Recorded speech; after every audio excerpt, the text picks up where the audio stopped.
Surprise! It's just me this morning. Just woke up with one of those down migraines, and I know how that is. So I told her, go ahead, send me the link. We'll do whatever we got to. Maybe somebody will come up and help me. Oh, Lord, do I have an Amber Heard bruise? Anyways, so here we are. We're going to wing it, whatever. We're just going to get her done. That's all. That's how we do it in the South. Get her done. So, anyways, how is everyone this morning? School is out for most people. And I'm so excited about it. I don't know. I was not this excited about school getting out when I was a kid myself. I don't know. This is just a monumental day for me. It's like for 2 years we have been stuck with, like, I have all of her classes set up on the calendar so it chimes and lets us know we get distracted. And so I have like 8 appointments a day, every day. Da, da, da. Y'all have heard my Alexa go off. So it's going to be so good to delete all of those out of my calendar. And we're hoping that the kid can go to the regular brick and mortar next year. If everything goes okay, that's what's going to happen. So I hope everybody had a great weekend and a great Monday. Does anybody have anything they'd like to share?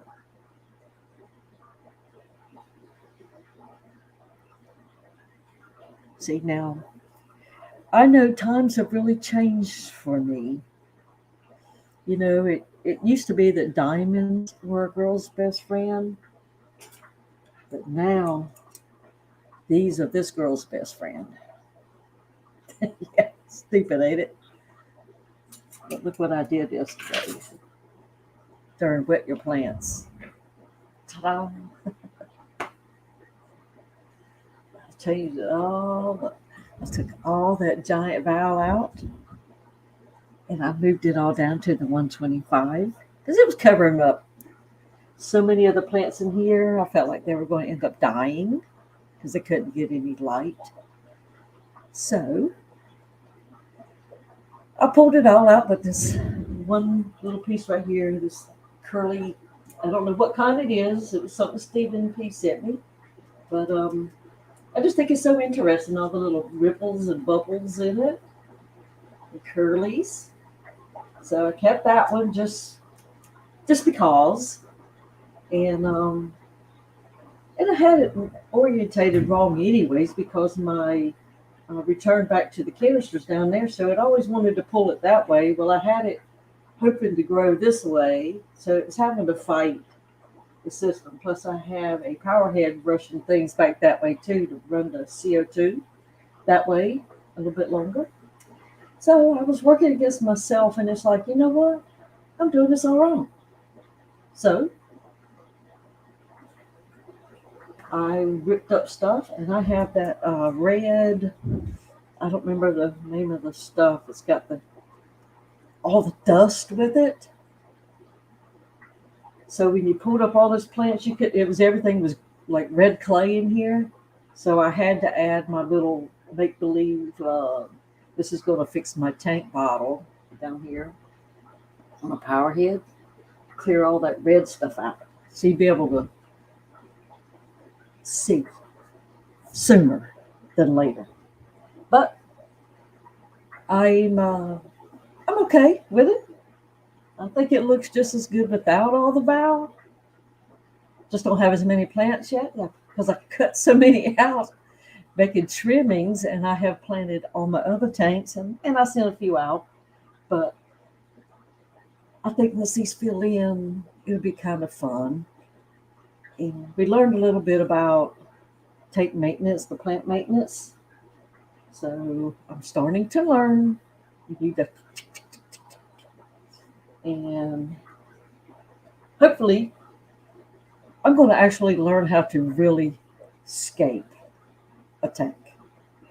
And I'm hoping that one day we can convince Brooklyn to come in and take us through a tank from start to finish. Of course, we don't have 3 weeks to do it, so we're gonna have to go at the time lapse. But at least she can tell us how she sets things up. When I do my soil or substrate, I just pour it in, smush it around, and sometimes I push some a little bit more there, but I don't have that grand scheme in my head. I don't know what I want to do. That's what I need to learn how to do, is to project some head prior to starting dumping everything in. And me, I'm the type, when I get a plant, I say, oh, it'll go right here. Oh, there's a spot right there. And it don't matter if the plant's going to be this big or this big. If there's a spot, that's where I stick it. So I'm trying to learn all of that. But this has made having tanks fun for me, besides just the fish. So, and when the fish really love it, oh, it's fun to watch them get excited. Like I don't know if you'll be able to see it, but where I put all that Vallisneria in that 125, the dojos and the angelfish and the blue acaras, they had the best time swimming through all that stuff and what I did, because they're nosy, really nosy. And I stayed up about 2 hours later than I needed to last night, getting caught up looking in fish tanks. Imagine that. But anyways, I'm going to say some hellos. And my test Ricky, he was in first this morning. Hello, Ricky. And too coolie for schoolie. Good morning. Brian, good morning. And probably Roxanne too. Hello. Monster Fish Guy, Miss Lori. Hello. Fish Ranch Aquatics. Hello. And Sherry, Mississippi Hippie Fishies. Good morning. Lady Warshak, good morning. Bruiser CB, good morning. Haven't seen you in a while. Glad to see ya. Yeah, diamonds are a scam. Aquascaping tools are forever. And you're right, girl. Yeah, diamonds can be fake. So,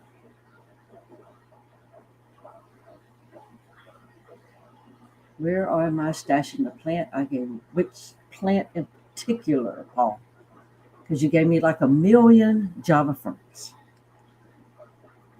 So you'll have to let me know which one you're talking about in particular. And 3G. Look, Greg. Oh, you want to swap out aquascaping tools for diamonds? Well, that was cute. It's not going to happen, but it was cute. And good morning, Michael Long Family Show. And Melvin, Wilvina Fish Clan. Good morning, Paul Sotero. Well, Paul, I have Java ferns in. I put them in all the tanks that I wasn't running CO2 in. And that is what took care of all my other tanks until I could keep adding more to them, because they gave me like a huge base of plants. And some of them, they are 95% just Java ferns, because it just kind of looks good to have all those. So that's where they're at. But they're mostly in the 40s, the 10s, and there are some in all these shrimp bowls. And I have a few in here, but it's not as many. Since I took the Vallisneria out, I do have more room now. So, but that's where they're at. And that pogo, octopus, whatever stuff, it's the living room in this shrimp tank, and it's a giant ball of it. And that's what they go in. And I need Eric's Ryrock's crab hands. So that's where it's at. And it jumped on me. Well, how about that? I need a dab a do. Working and lurking. I understand that. And I believe that we're going to have the Garden of Eater on the show Monday. So I don't know if it's just Grant or Grant and Shelby. I'm not sure. Just sent me a text. And I think Victoria Lee Creates is going to be on Thursday, maybe. I don't know if it's this Thursday or next Thursday, but I do believe that is going to happen. Benny Backstrom, good morning. And just for old time's sake, Benny Backstorm. Oh, Paul, the hitchhikers are so pretty. I'm going to say they're like young adult size now. And they're in one of the 40s. And they may be coming down with the rainbow fish. And I'm pretty sure they'll be big enough that nobody will mess with them. And if you don't know, Paul Soterra gave me this huge bag of Java ferns. He lives about an hour away from me. And I planted them all. And I ended up with these little fish that I didn't or shouldn't have. And so the only thing we could surmise were they were from his tanks. And he told me what they were. So I ended up with 2 of the 3 that survived. And they ended up being the blue-eyed, oh Lord, I forgot the names of them. Like a lot of people think they're rainbow fish, but they have the big blue eyes, the orangey color. But they're very pretty, and they have managed to make it through 6 months of me not knowing what to do with them. So,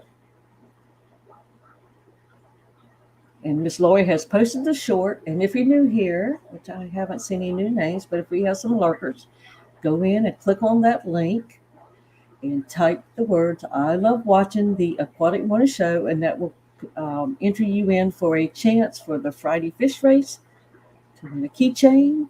And the keychain winners of each Friday, they get to go towards the month-end race, which I don't know if she has a month-end sponsor yet or not. So if you want to be one, contact her at the Aquatic Morning Show at gmail.com. And good morning, Mr. Snow Guardians. So yesterday we had a Kenny E short, so I'm not sure. And good morning, lady. Eric Wyrock. Good morning.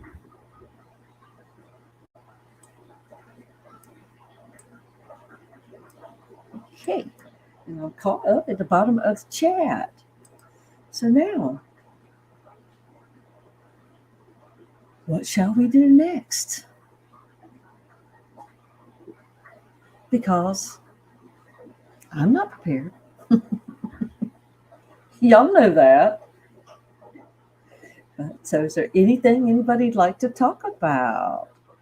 Oh, and that says that link took her to Danikin's video again. Okay.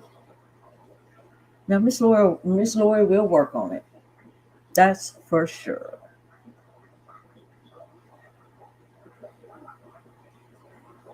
So we have a big week planned in the Fish 2 world.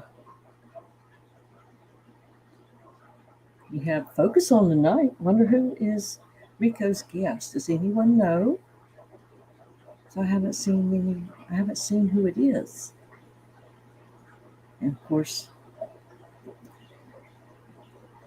we may have our members only live stream tomorrow. Depends on how Jess is feeling. So I know those migraines, sometimes the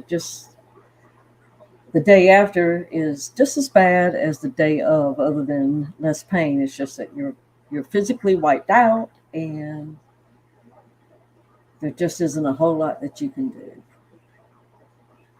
But try to sleep and build up some energy. I used to have them, so I know. I feel sorry for anybody who does. Hope she feels better quickly. Anyways, we got Was it the quadruple crown is right around the corner next month. So everybody's probably getting a little stuff packed, and uh, if you're able to bring home fishes, you're probably clearing out your tanks so you can make room for some more. And hello, Nano Aquarium guy.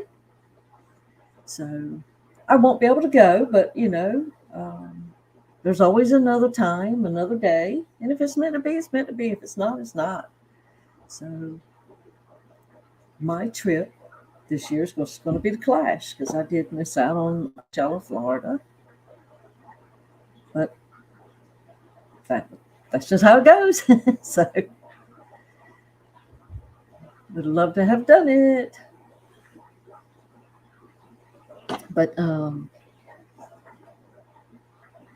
that's the next event that I know of. But it's going to be huge.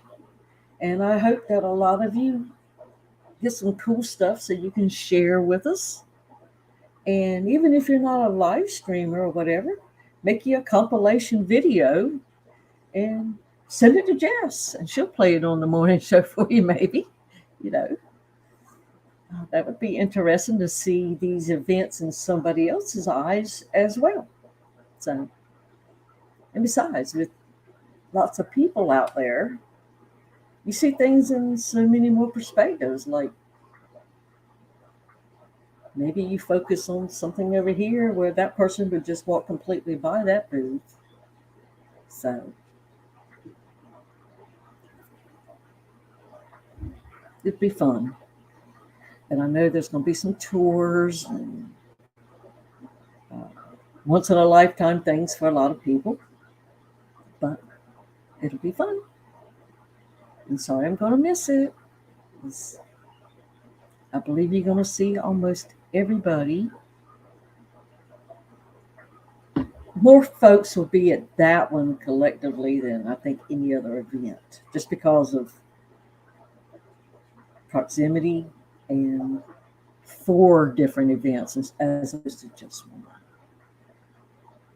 So, but I do have a little bit of each kind.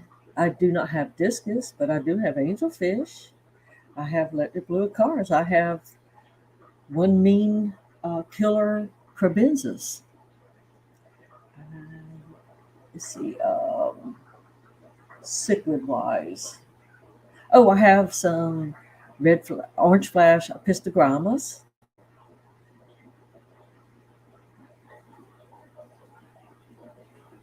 I think that's it on the cichlids. And then I have some guppies from Jess's line, one of her lines. They are the Dumbo blue dragons, very pretty fish. And I have some platies as far as live bearers. I think that's it on the live bearers for me. Yeah. I have some mystery snails. I have some ramshorn snails that came with courtesy of some plants.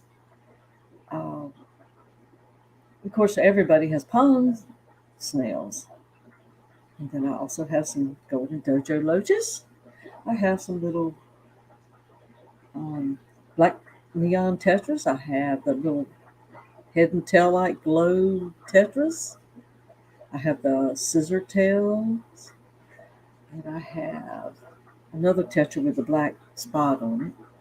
I'm not sure. Silver with a black chunk by their tail.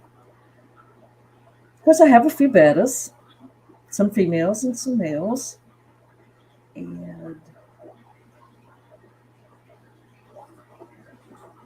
several different types of Corydoras, which I am becoming more and more fascinated with. And I've gone into shrimps. I've got like 10 shrimp bowls now. I'm a shrimp lady. Growing up, I was a shrimper already because my dad had a shrimp trawling boat. So the shrimp, I knew what to do with them. We just took the heads off and we sold them and ate them. So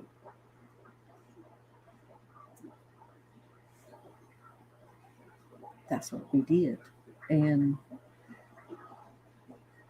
oh yes, I do have a Kelly snail in the background. As I put him there, just so he would be in the background.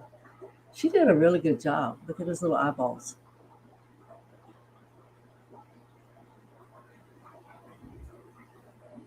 And I wished it would just stick on you and ride. And she also, Chloe's crafty too now. She also made the red betta, and it's a Bozeman rainbow fish. It's kind of hard to see because it's kind of far away. But I have those hanging because they came with little hangers, and I have to protect them from the dog because the kid pulled them out, and I guess Kelly has cats. A little dog picked up on the cat smell, and she thought they're her toys, so we can't leave them laying around. If we do, I believe she'll probably chew them up. Then I'd be sad. And good morning, Lady Warshak. And I thought I saw Brennan, but oh, there you are, Brennan. Oh, you got some orange flashes yourself. Good.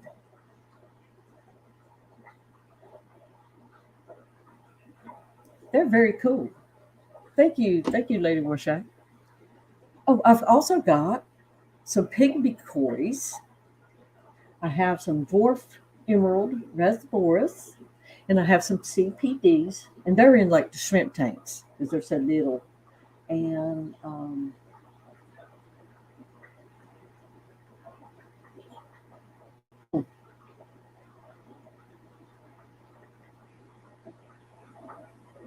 I don't know. I think that's about it. But this mean little crib in here, he killed his first mate, and he just T-boned her. And when he hit her so hard that I saw scales just fly off of her body, and she died like the next day. So he must have targeted someplace specific to do that. But anyways, he's over here with the rainbow fish, and he gets along fine with them. But I had two angelfish in here that kept having eggs, and that little mean joker always ate their eggs. And it was so sad because you could tell the day that those eggs were going to hatch because they would go down to that end where the Fausten area was. He always stayed at this end, and you would watch him. He just made his way down. As it got closer and closer and closer, he would just kind of lurk and just wait. And then all of a sudden, you would see them just going at everybody because then the rainbow fish would come with him, and then it was like a smorgasbord. And then when it was all over, you'd see the angels all the way down here just lurking in the corner. And it happened so many times, and there was nothing I could do about it because they'd have them on the intake valve. So, something I couldn't take them out. So I just decided to separate the angels. But then I guess he decided that he was going to be mean to the male angelfish. And the male angelfish was looking a little tattered, and I didn't see Tramp for a few days. So I thought, maybe they did get into it finally. And apparently the angelfish won. But in about 3 days, Tramp surfaced, and he stays away from the angelfish. So apparently the angelfish got him back because now he doesn't have his lady in there, and it's all Tramp's fault.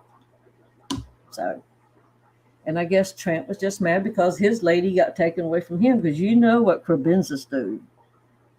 Oh, yeah. Constantly. Yeah, I need to collect the fat kitty hair and put it in a locket. That was the cutest thing because that was the first thing I saw was a piece of the hair. And it's like, oh, I have fat kitty hair. Yes.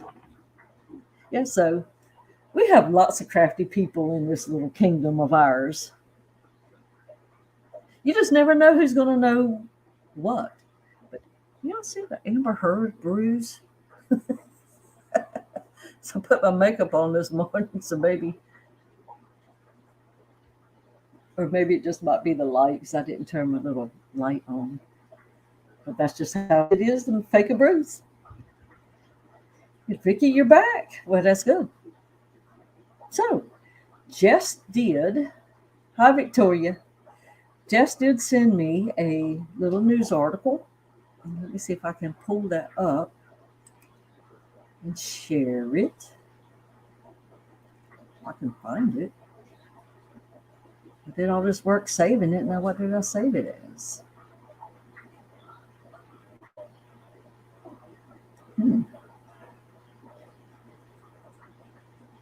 Well,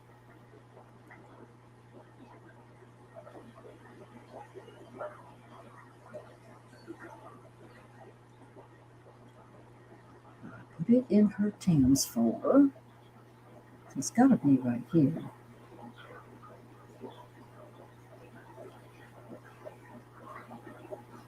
Oh, it's so funny because I've heard of some references to the goldfish memory in some TV series, which is kind of cool.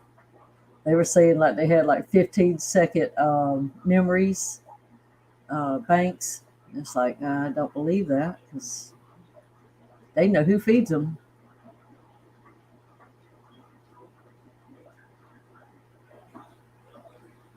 Well, I think this is just easier for me to go and get it, pull it back up again.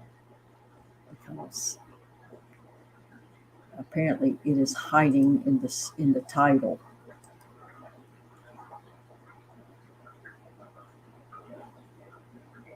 Miss Sherry, Miss Lori's already posted it for today.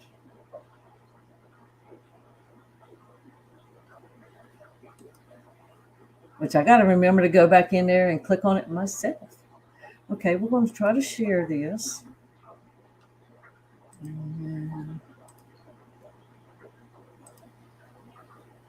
There we go.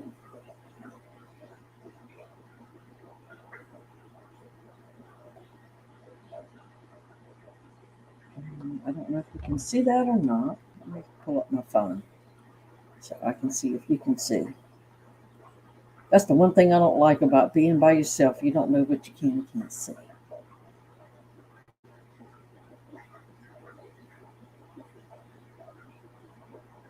Yeah, okay, we can see something. All right, so what this is, that is a 53-pound catfish caught in the Michigan River. And this gentleman lives, I think, in Indiana, and that's where they go to catch these fish.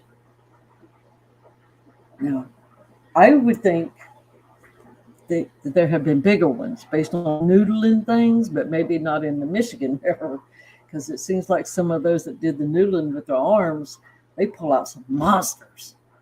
But he's an Indiana resident, and that's where they go to fish on the weekends with their friends, and they have little competitions. Well, not little competitions, but they have family competitions and maybe even a championship competition in the catfish community. So if you live in that area and you want to go catch a catfish, now you know where the big ones are. Yes, Victoria, I overslept a little bit late for me today, too. I was kind of lazy. I was up late doing my video for today. Just seemed to take me forever. Sometimes it does that. So, and then by the time I got through my fish tanks, it was late. But anyways, 53-pound catfish. So if you like catfish, you can have it black and grilled. I don't know what else you do with catfish. But so there's our news of the day. So do we have any catfish? Uh-oh. Why am I hearing? I'm hearing me. Why am I hearing me? Oh, that's because that's because I went back to the YouTube side and not the StreamYard side. We used to go fishing when I was younger. That was fun for us to take, fishing poles and go fishing. We always caught all of our fish, usually on the back of the shrimp trawler, just pulling the net. If it was fish that we ate, we kept them. And then if they were little ones, we would fling them back in the water real quick and just keep the ones we were going to eat. So we didn't get to go fishing that much because we always had freezers full of seafood. And but it was fun, to pack the cooler up and go out there and stand in the water and fish. And I one time, I think it was puppy drums, I think, but we went to this river. We had to stand up about waist and chest high, and you had two hooks on your line, and you throw it out. You throw it out, and as soon as you threw it out, you were already starting to pull them back in. And we would catch them so fast, we just pulled the cooler out there, and somebody held the cooler because you didn't have time to walk them back to the shore. And you just throw it out, two more, and you throw it out, two more, and they were big fish, whatever they were, I can't remember. And so that was probably the most exciting day I ever had, just standing in there fishing. Never thought about what was going to might else be in there with you, because back then we played in the river all the time because I grew up in the river water, murky. You can't see nothing.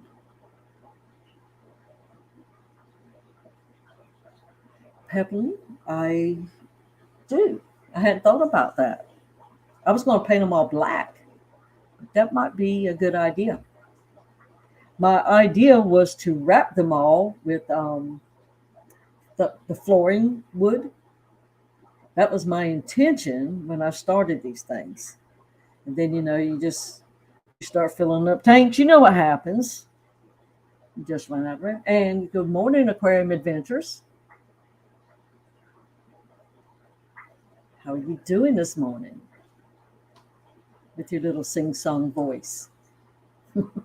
Fishy Mom, 64, I see you. And Liz, good morning, Liz. Haven't seen you in a while. I've seen you on some videos recently. Looks like y'all are starting to get some stuff put together down there. But yes, I did paint my new stand that I made to hold my, I think it's a 15-gallon tall cubey looking thing, which now has 2 shrimp bowls in front of that. And I had to build something to go over the triple. I have 3 tins. They're dark right now, but there's 3 tins underneath that bench. You can sit on that bench. But since I moved it in here, we don't have to sit on it.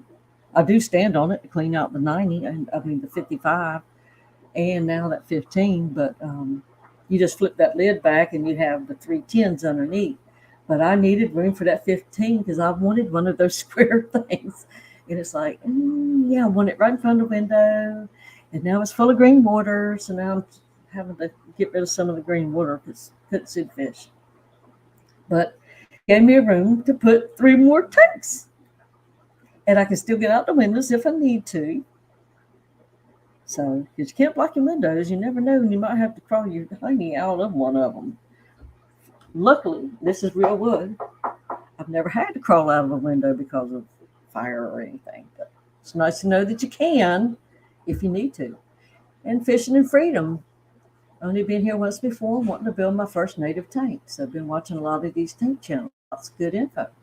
Well, Fishing Freedom, there are several people that do native only. And Jess, who was the host of this show, and I'm just filling in for today because she's sick. She's going to actually get some native fish and start some also.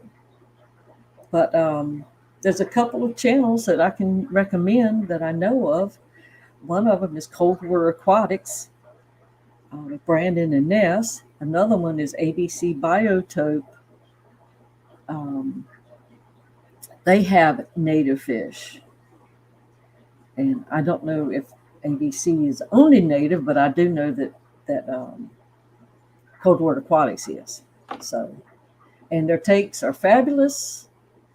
And ABC actually does the scaping to look like the areas where these fish come from. It's really fascinating. And he's a super good artist too. Very creative. Lots of creative people in the fish world. And Merritt, good morning. Yeah, Miss Lori has given you the cold water aquatics too. And Stephen, that is fine, Stephen. I'm just up here, flapping the gums. We will do what we got to do.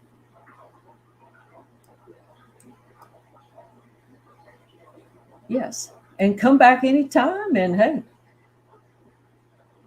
maybe one day you'll be able to show us your tanks and stuff.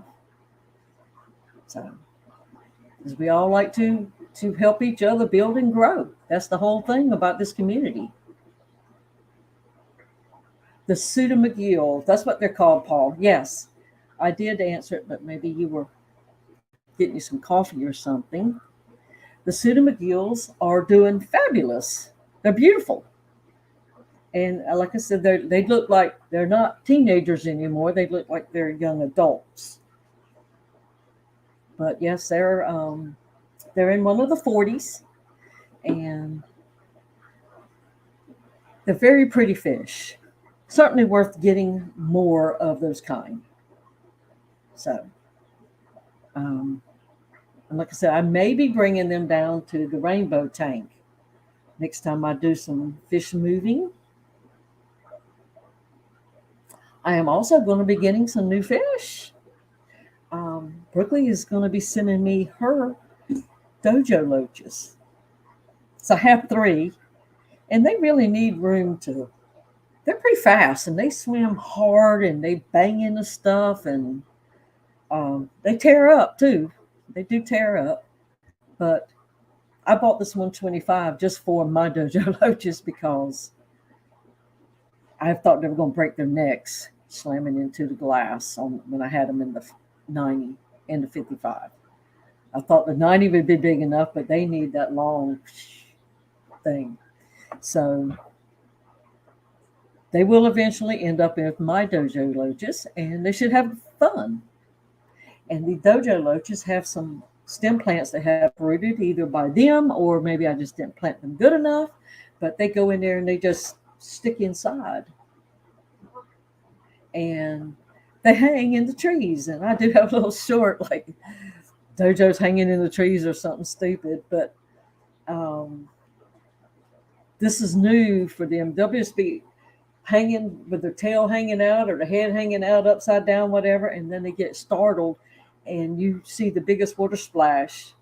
They wake up and realize, ooh, somebody touched me or something. And it's just a hoot. I love it. And so I've decided to leave some stem plants floating. Can you shut the door? And just for them, they mean that much to me, watching them have a good time. Fish and freedom, I do not know because I don't know anything about those native fish. But cold water aquatics would be a good one to ask. And Monster Fish Gal, they do have some too. So maybe Miss Lori, that's who we call her, Monster Fish Gal, maybe she could give you some insight as well. I don't know anything about it. And there's Adoro. Good morning. Buenos dias. Are you vacationing for the summer?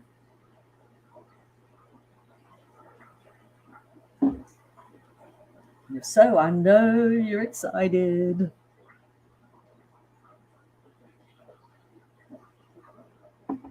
So,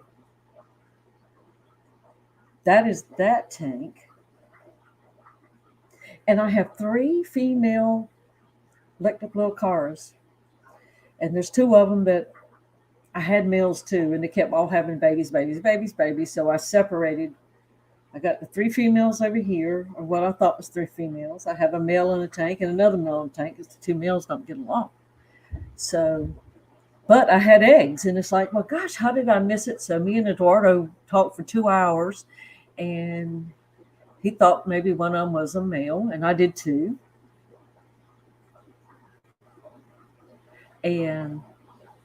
But the eggs never hatched. So apparently they were not fertile. And they guarded those things for a week or so. And finally, I had to cut the Anubias leaf off because they wouldn't leave them. They were fungused all over, and they wouldn't just abandon them so the other fish could eat them. And Now they're doing the same thing again, 2 of them. So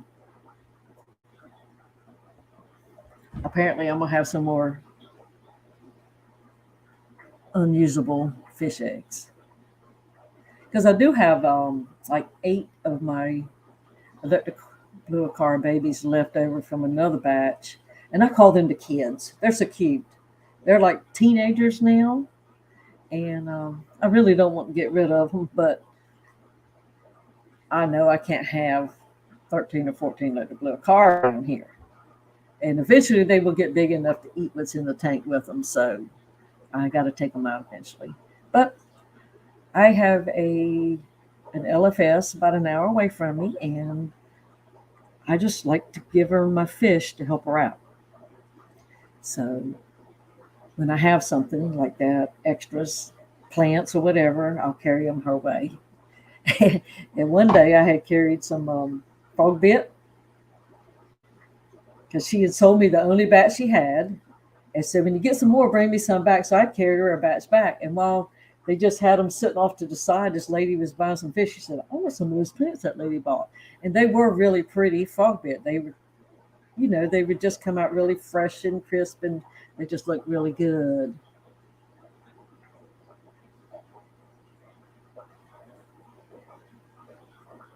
Well, they were chasing the little baby one away. So I don't know. It's the 2, and they're doing the flirting thing. The 2 big ones are doing the flirting thing. So I just don't know what to think of that, Eduardo. So, but I know they didn't hatch, and the little one doesn't seem to be interested in the other 2. And the little one had eggs last time. When I just had 2 fish in there, they ended up. Oh, well, I don't know. I'm not even going to try to think that one through right now. I don't have that much brain power. Poetic Song, good morning. Well, Miss Jess is sick with a headache, migraine. Stephen is working. And I don't know where the rest of them are. There are a lot of gaggers. It's summer vacation, I guess. Eduardo, it just might be. I don't know. So we'll see. So if they ever hatch, and I'll know somebody in there's now. And as long as they don't hatch, I'm okay. And Atom, Atomic Injection 47, good morning. Oh, and I see we have a surprise guest. Hello. What's up, Miss Dee Dee? I felt bad for you up here all by yourself. Yeah, it's kind of weird being by yourself. I've been there. I don't like it. So I came up to help you. Oh, thank you. Yeah, she said, you want me to cancel it?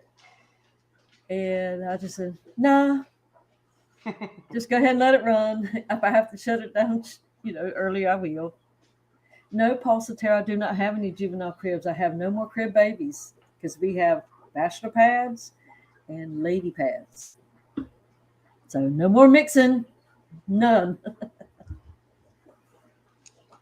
I'm getting ready to head out here. I'll stay with you till 9. Then I got to head out and get our hotel relocked on for Fishtoberfest. Did you have to get a new hotel or? Yep.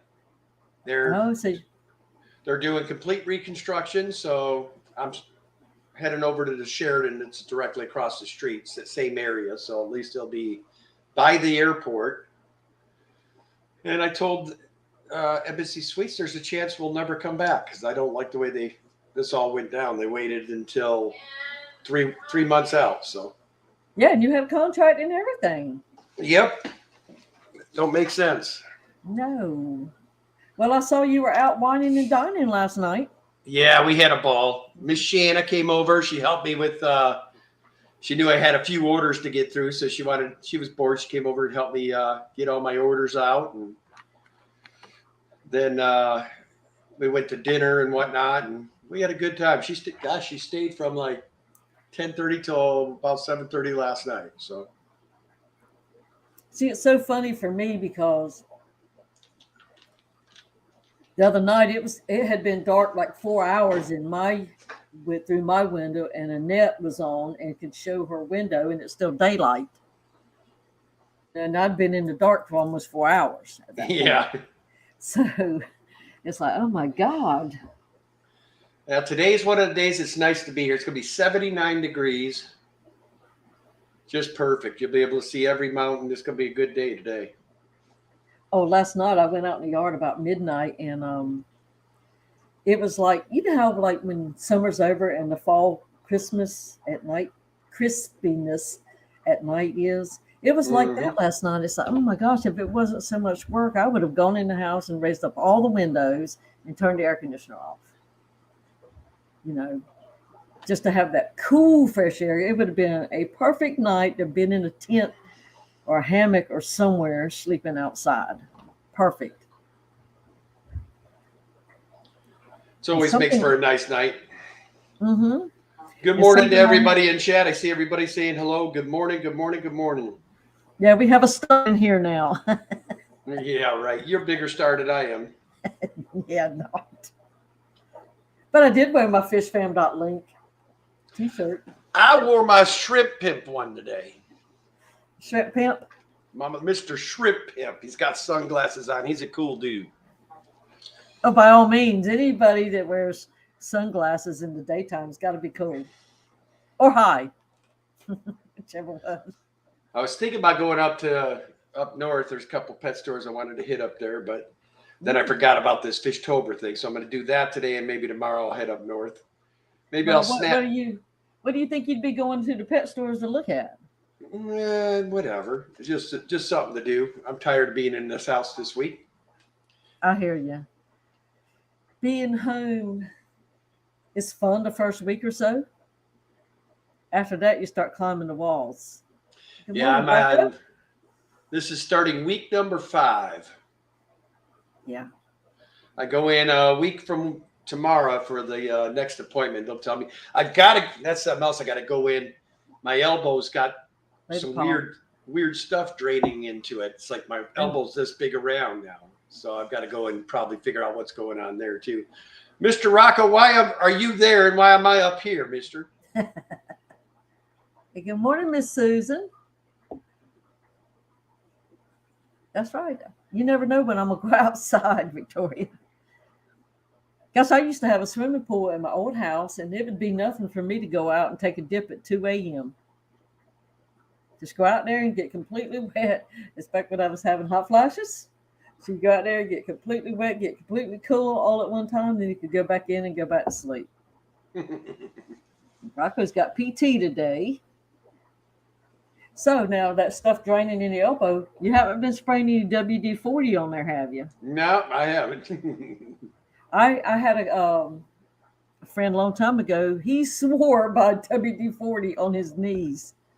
He says, I know it sounds stupid, but it works. I said, how can it work? He says, it just does. I don't know. So I wonder how it's doing today. I talked to Miss Stephanie last night, and she's concerned about it. She told me I should probably go and have it checked out. She goes, it's never good when you got something draining like that. So she thinks something is going on up in here, and it's draining down to there. So I'm going to go just to make sure. I don't mess around when it's infection. So she says it's pulling. She thinks it's pulling down there. She thinks it's swelling / could be infection or some sort draining down to that elbow. Yeah. Yeah, you don't know. My husband, he, I don't know if you saw the video where he was taking down my Christmas tree outside on the shed. Oh, yeah. Well, he hurt his shoulder again. Like it's been hurt for many years, but he re-injured it. And he's been milking that thing ever since Christmas. Of course, he still goes out and does stuff, but he's finally, I think he got a x-ray of it this week. Yeah, to really find out what's going on, they're going to want to put him in that coffin.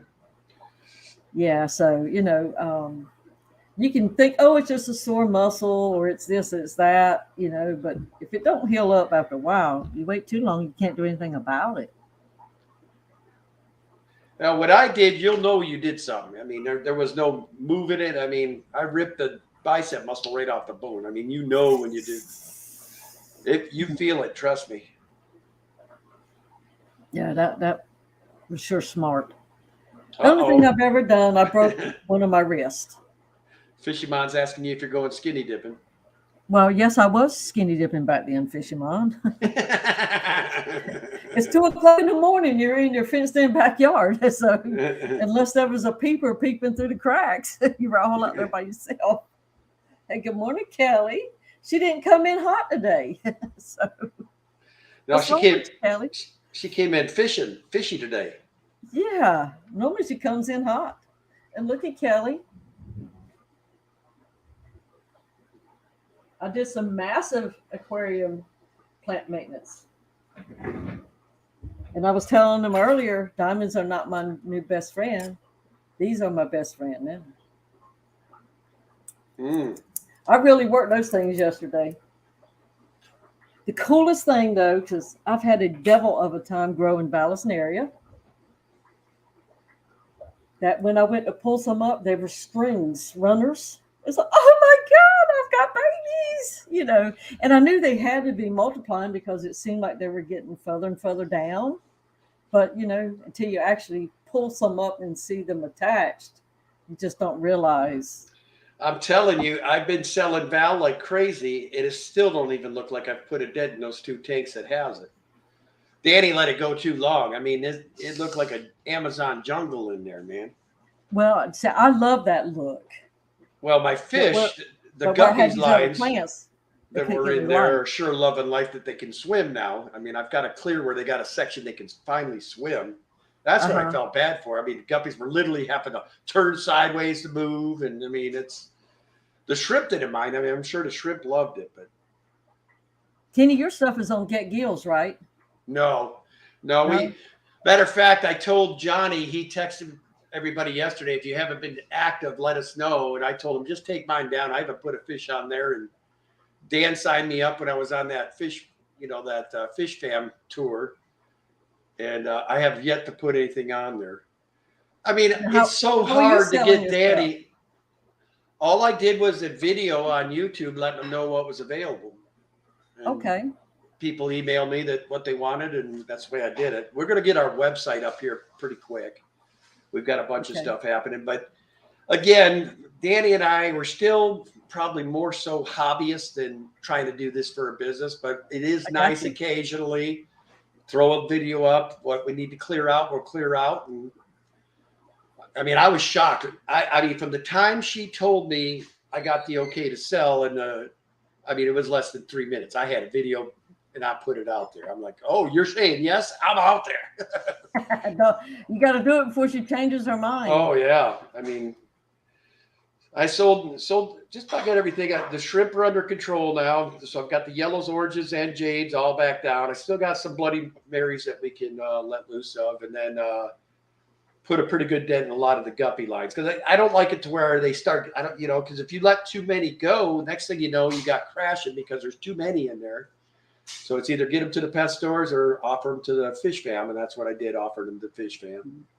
Well, I've been trying to get most of my stuff from fish fam. I can't remember the last time I actually bought a fish from a shop. Well, I mean, we're all family. We know who's what, and you know what you're going to get when you get something from the fish fam. And we look at their stuff daily. I mean, everybody's shooting videos, so we know what we're getting. I mean, I would say 90% of what I get's from fish fam as well. Thank you, Miss Susan. You have a blessed day too.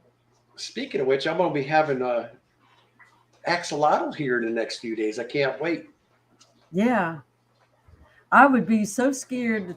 Well, I've never shipped a fish at all, but I would be so scared to ship one of those. She picked the right week because it's not supposed to be very hot here. I mean, we're going to be a high of 79 today, but I think it'll be fine. We got a nice cool take waiting for it when it gets here. I just don't understand how. I don't know. I guess I just associate them with animals that have to come up out of the water, and I know they don't. But as long as you give them some air, they're breathing. Yeah, you just think that they have to. Me personally, I won't ship anything, and if it's got to be 3 inches or under. I don't like to ship. I've tried shipping the bigger cichlids.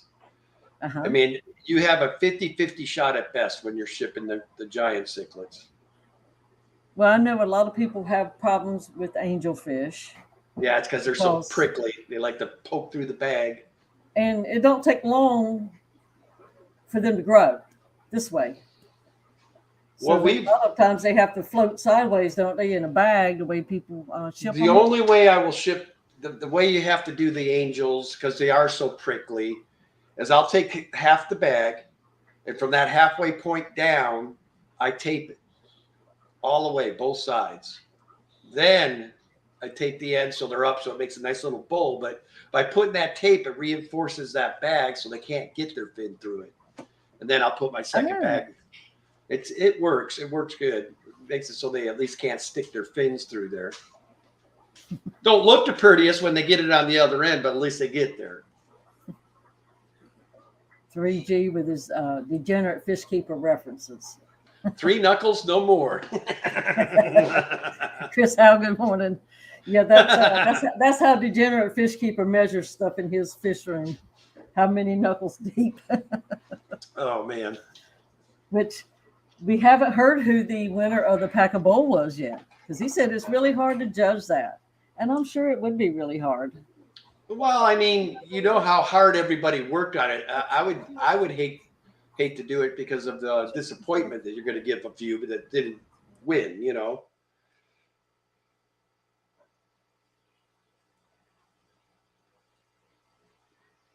I'm sorry. A kid came in here, had to give me a news announcement. I guess the neighbor brought us some eggs. She has chickens now. Oh, wow. Fresh eggs, there's nothing better. Yeah. Well, I think the next door neighbor to her must have given her, because they're moving today at 12. They're leaving today at 12. It was Miss Debbie. I know, but I think they were Tyler's chickens at first. Danny and I used to have ducks here. Duck eggs are good too. Yeah, and they're big. Great big, yeah. And like, you know, if you want 2 eggs on a plate, you get 2 real eggs on a plate when you do duck eggs. But the duck egg yolk is so much oranger. Oh yeah, it's thick. And it's kind of until you get used to it, it's kind of like, I don't know about all that. What's going on, Eric? Eric. He and Eduardo are going to do a show eventually called Loud and Louder. That'll be fun. Yeah. That will be fun. Who would be the loudest of the two? I think everybody should be more reserved and quiet like me. Yeah, me too. And look, I am the most shy person on FishTube. Can you believe it? This is really hard for me to do this. I'm used. I don't mind being over here like, oh yeah, Jess, yeah, Jess. That's what I like to do. Was Eric talking about coming up here? I don't know. It sounded like he might have been, but Kenny's going to be leaving a little bit. He's got to go somewhere. So if you do want to come back, let me know. And Sherry, Mississippi Hippie, used to raise yard birds. And I used to have bantam chickens. They are the cutest little things. But the little eggs, you would have to fix 20 eggs to have enough scrambled eggs to have a plate full, you know? Right. And, but I had horses, and I kept the chickens to help spread the stuff out. You know what I mean? Because when the horses get ready to use the bathroom, their tails come up, and the chickens are like, "Hey, there's a hot one coming in," and they would fly to the store. Yeah, they're. As soon as that stuff would hit the ground, they'd be pecking through it, looking for grains and stuff. Oh, that's something else. Yes. Yeah, they like the hot meal. So. That's a whole new idea to the hot mess right there. So I had them, and I had ducks at the same time. They were those Muscovy ducks, which are the nastiest creatures on the face of the earth. Well, it made us get rid of the ducks. They loved it. Like we had them in our backyard, they would come up and they were chewing off all my the sign panel into my house. They were chewing on the. Yeah. I mean, it's still there. I've never half fixed it, but yeah, they're bad that way. Oh, Big City Bettis is here. Morning, Amber. Miss Amber, I hope you're well. 3G says, due to rising food prices, squirrels have been upgraded to tree chickens. Yeah, it's getting crazy out there, man. Uh, Here in I Oregon, don't know. for just plain old regular now is $5.54, and I like to run premium, so it's $6 a gallon for the premium right now. Yeah, we run premium in 2 of our vehicles. Well, actually 3. Just one don't go out very often. He has a 2002 Corvette, and he just takes it for a little cruise around the neighborhood every once in a while. But thank goodness, 'cause I know that thing would suck up some gas.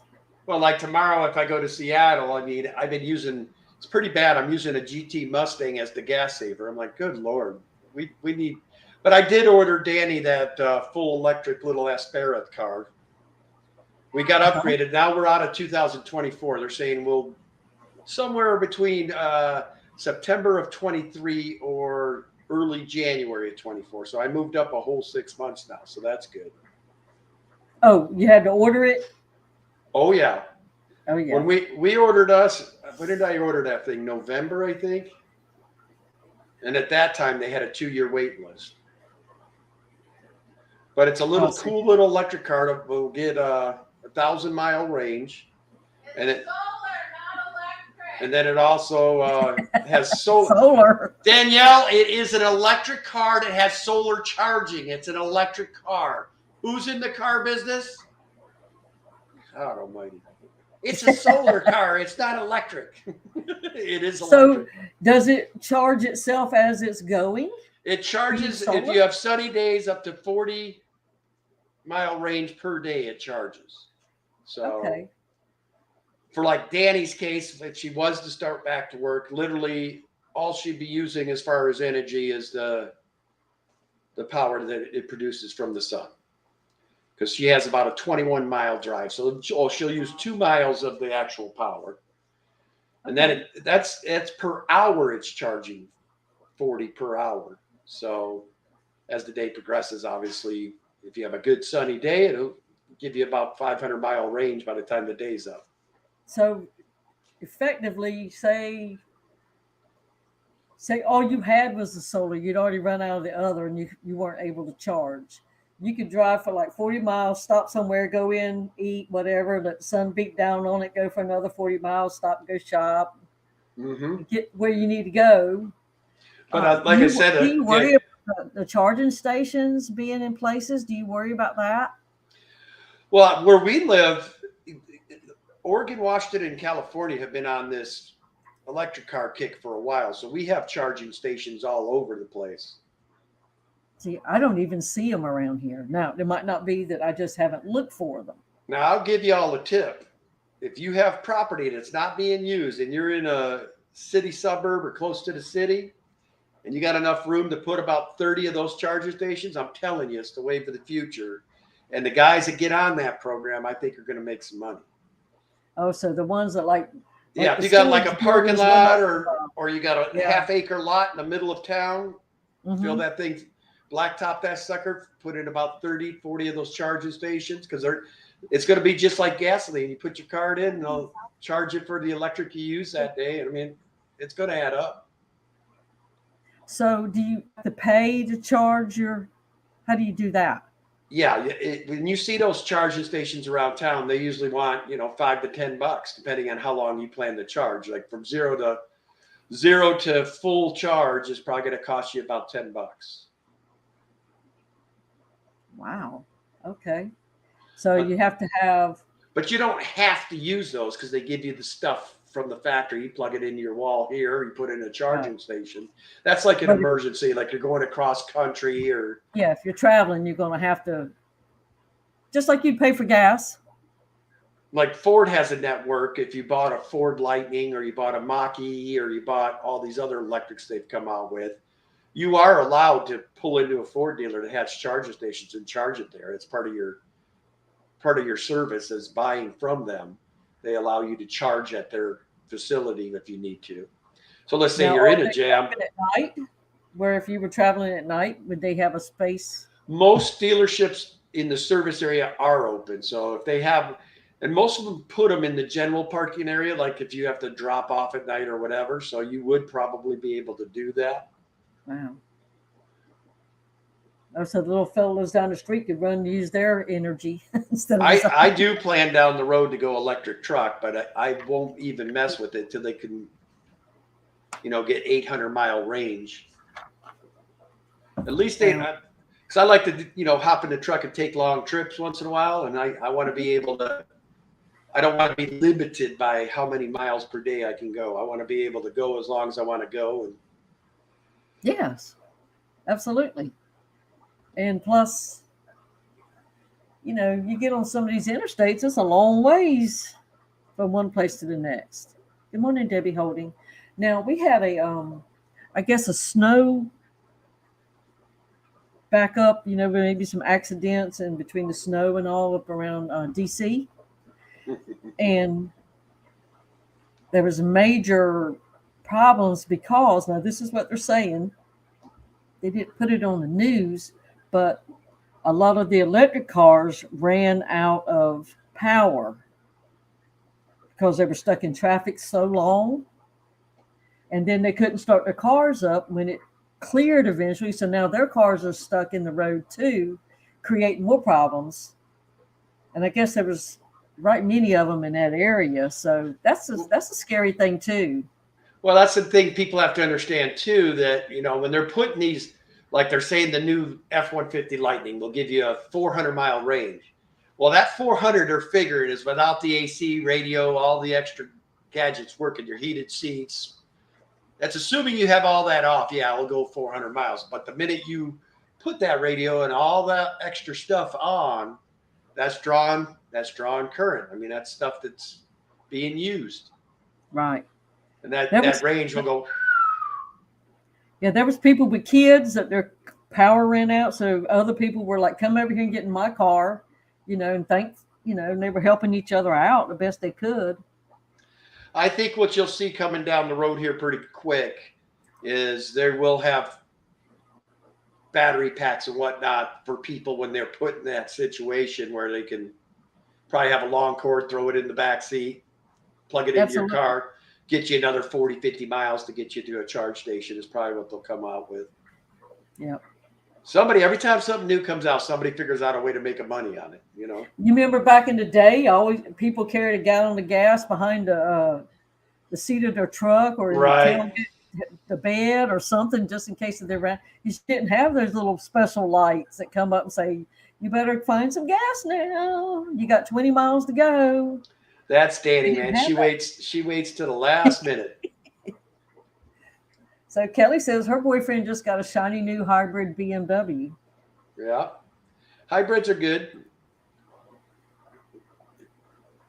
I almost bought, that's what, because the Lightning was taken, I almost bought a hybrid F-150, but just the pricing right now, I just don't see it. I usually buy them for 100 over net, and they wanted like $3,000 over. I'm like, I'm not paying you over for it. No way. But I guess I could have. I mean, I keep them until the tires fall off, so it probably wouldn't have made a big difference to me. I would have forgot all about the extra $3,000 I paid. Yeah. Well, I bought a Camaro in 94, 93 when the new style came out. It looked like a Corvette. Oh, yeah. I went and bought that thing. I paid cash for it. And of course, drove it home, and then you don't have payments. You don't realize how long you have something or don't have something. Because, when you got payments, you're like, oh, I'm down to 12 more or whatever, that kind of thing. But I had it 5 years. I only had 40,000 miles on it. Wow. And the tires needed to be replaced because they were starting to dry rot from, I guess, sitting so much. And back in those days, like you could put tires on most other cars for like $425 for a whole set. It was like $800 some for this car. It was like for tires that sat in the yard. So I put tires on it. I put on what came with it when it was new, and there was nothing wrong with it. But I sold it to my little brother for like $5,000. He wanted one, and I was tired of. When you get older, you can't sink down in them seats. You get up out of the seats, and I had hurt my knee on a stair climber, and so I was like having to like hang on to the car door, hang on to the seat, get myself up and down, just because it would kill your knee to bend like that. And it was just one knee; it wasn't both of them, thank goodness. But it took me like 6 months or so for that to stop hurting to get in and out of the car, or up and down on the toilet. Even that's why I don't walls. I don't drive her car very often. It's just for that. I've got bad knees and hips, and that car's a nightmare to get in and out of on a daily. Oh, and I imagine with your long legs, I imagine your knees are like up on the steering wheel. Yeah, I'm definitely a trucker SUV type of guy. I mean, that's about the only thing that works for me. But she takes my truck for about 10 days every year, so her and my daughter can go on their little camping stuff they do. So I'm stuck in that Mustang for about 10 days. When she gets back, I'm ready to be in my car. We used to have a hybrid, but I never want a tiny vehicle again. My son and I were in the middle of a four-car pileup. Yeah, that's the only thing about little economical cars. Well, plus Brooklyn, you're from the South. I don't know too many Southerners that don't have a truck. I mean, you guys have to have them just out of necessity because you're always doing something you need a truck for. At least that's the way my aunt and my uncle were. I mean, they couldn't live without a truck. Yeah, and Gina, good job last night on yeah, she was funny. She had me laughing a couple different times. She's a hoot. Well, that part where she says, yeah, I generally don't like hanging out in big crowds of people. I'm thinking, as open as you are on this stream, I find that hard to believe. Yeah, because like from day one, when she started coming up the stream, she just chatty Cathy, like she's used to doing it, like, hey. I kind of can see where she's at, though. Like when I was managing, the big car lots and whatnot, you're dealing with people all day long. So when you get a day off, and I think she works in the pet industry. So, I mean, all day she's dealing with people. So I'm sure I can relate to what she goes through. All day long, if you're talking to people, and some are great people and some are not so friendly people, it just tends to. I can see where she's at on that. Sometimes she was working at Petco, and now she's working for a private LFS saltwater. Oh, nice fish store. Yeah, she knows her business on the salt. So, and it's kind of cool listening to her and Brennan when they can talk. Because, they both know lots of good stuff. Danny, Brennan is fabulous. Last time we kept saltwater was in Hawaii. We haven't kept them since. I mean, that was just a 55-gallon, and we didn't keep it like people keep. I mean, I go down once every 3 days, pick up some water out of the ocean, bring it in, dump it in. I mean, that's how we were keeping our saltwater salinity right. Oh, really? Mm-hmm. Well, I didn't realize that was even a possibility until Jess did it. And it's like, man, I grew up on the riverbank. We never, ever, ever thought of having any kind of fish in the house that came from the river. They had to come from the tropical fish store. When I was about 15 or maybe 12 or 15, one of our neighbors was moving, and he had two of those big old stock tanks for his horses. So he let me have them, and I put them way back. I hid them behind the garage, way in the back 40 there where Mom and Dad wouldn't see it. And I filled those suckers full and put a bunch of bullhead in there. And when I put them in there, they're about this big. By the time I was done, they were about like that when Dad found them. He's like, when did you put fish back here? So that they grow pretty big then, I guess. I don't know. Oh, yeah. They grew real fast. And the thing that was funny is I had little aerators in them. I didn't have any kind of filtration. I didn't know anything about that. But I was smart enough to put air in both of them. I was running I had a Yankee extension cord from his garage all the way out there. And he finally. Hello, whippersnapper. But I had this cool food source right there. I think they're called a silkworm. You ever seen those worms back in the there to grow in the fruit? They make all these weird like spider web stuff almost, and then they live in the middle of it. Yeah. Yeah, I had like 2 trees full of them out there. So every 3 days or so, I'd put a bucket under and shake the tree. They'd all drop in the bucket. I'd dump them in there, and those bullheads just.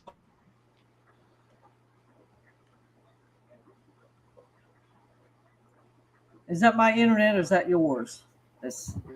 What is it doing? It's garbly a little bit. Could be mine. They're working on the road and putting in some. I guess they're going to set up another housing development. And our TVs have been messing up a lot too. Like the pixels get all frozen. So StreamYard's been having issues a lot. I know that. It's been a little jinky the other night. There's a few others that use StreamYard all were complaining this thing. So I'm wondering if they about every 3 months try to update their platform and make it a little better. That messes with it while they're doing it. The FedEx truck just went by, and I get so excited every time I see UPS, FedEx, or whatever. And not like that I've got something coming, but for a second I'm like, do I have something coming? Darn, it went past. Danny, go down, turn around, and come back out. With the help she's had late, she's been wanting to do things to get in shape. So I told her go ahead and get this thing.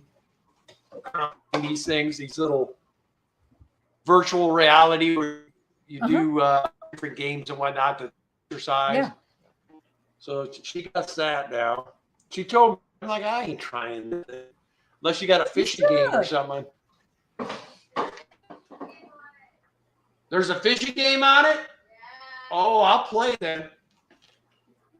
That's like they have this little setup kind of like in the mall that you sit in the little seat and put the things on. Well, my kid wanted to do it. Of course, she freaks out with anything that's new. But she was so cute because I had to stand where I could touch her because she couldn't see me when she put them things on.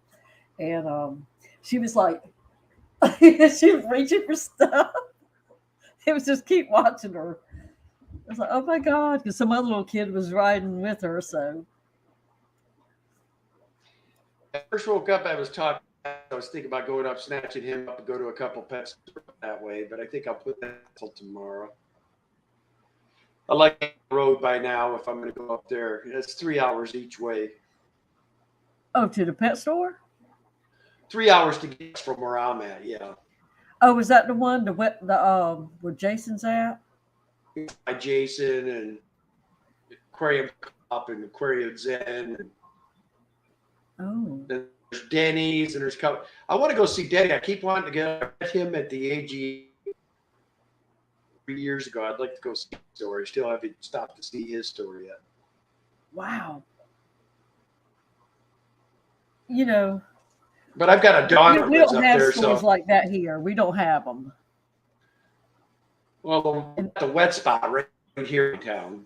So that's one of my local fish stores. K's, and we've got probably a good 4 or 5 ones here in Portland. Yeah, see, we just have, we have one, like a real true mom and pops. It's not a chain. And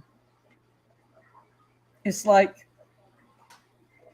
they don't take chances with new stuff. You know what I mean? They just sell the tried and true stuff. Oh, shoot. Is this the time we're supposed to be playing the Alex video? Yeah, well, we're supposed to have done the mid-morning song. So, I just thought I have to find the Alex thing because Jess, bless her heart, Jess is out sick today, whippersnapper, with a migraine.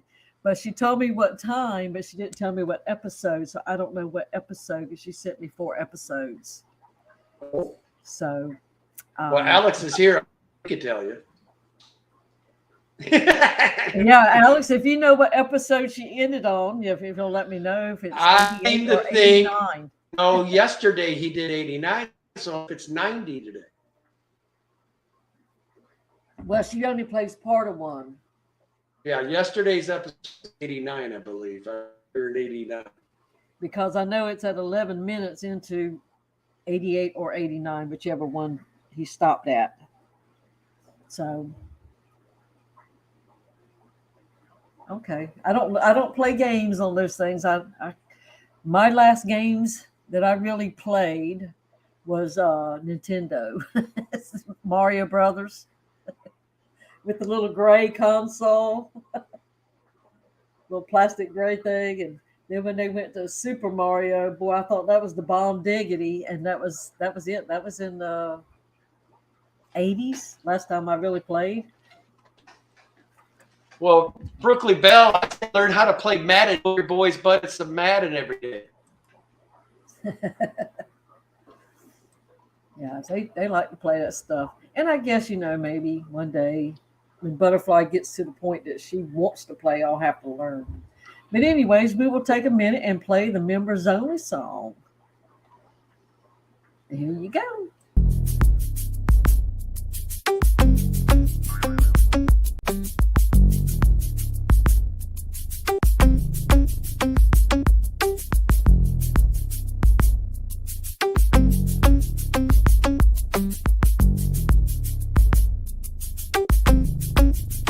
It's a live ever mosh pit. So watch it, don't knock it, drop and fry every day, ain't gon' stop it. People saying hey and whoa and take it slow, it's out of control, but they don't know I got a mother-loving biome. Nature! So leave it alone, they're doing fine in a happy home. Making babies with their fathers and mothers and sisters and brothers is kinda gross, but that's the way it goes. Now I'm in the midst of a colony blitz. It all started with a batch of fry. The mama died, but the baby survived and grew up and thrived. Then the guppies kicked the breeding into overdrive. What was accidental and incremental blew up into an exponential and totally mental experimental hit. And the fish police threw a fit. I guess they just couldn't handle my live bearer mosh pit. Best not front on me about this company, 'cause you can't spell guppy without that one and only G. You might think from this rhyme that I'm mucking up guppy lines. Ain't got no crooked spine or time to hear you whine. Stop the fish police! I'm making hybrids I desire to acquire and combine entire lines designed to inspire and surprise and advertise the rise of my monkey fighting live bearer empire. You're looking all distraught, you think it's overstocked, but you got no shot to sway me, you're an afterthought. Yeah, I got guppies getting blitzed on duckweed. Had enough of these? Well, they don't stop and neither do we. You might call it a challenge, it's a foot per gallon. Your rationale is sound, but it's a little unfounded, 'cause I'm gonna be crowned as the best flippin' mud guppy breeder around on this earth. And my mutts, I assert, are gonna make you a convert to a chaotic tank that doesn't take much effort or the hand of an expert. Look, all I did was rap and 5 guppies just gave birth. Best not front on me about this company, 'cause you can't spell guppy without that one and only G. You might think from this rhyme that I'm mucking up guppy lines. Ain't got no crooked spines or time to hear you whine, 'cause you best not front on me about this company, 'cause you can't spell guppy without that one and only G. If you wanna do like I do, fertilize the plants with fish food. Don't fret about being overrun, just chill and have some fun. I got the new genetics for the color theoretics. A different aesthetic is cosmetic and frenetic. If you don't get it, I do. I got a vision, it's eidetic. And your derision, well, it's really quite pathetic. Uh-oh. Now you see a bunch of platies, they're looking fatty. You think it's fatty, and the plants are overgrown, getting kinda ratty. It's alright, little laddie, just look me in the eye and tell me who's your daddy. Best not front on me about this company, 'cause you can't spell guppy without that one and only G. You might think from this rhyme that I'm mucking up guppy lines. Ain't got no crooked spines or time to hear you whine, 'cause you best not front on me about this company, 'cause you can't spell guppy without that one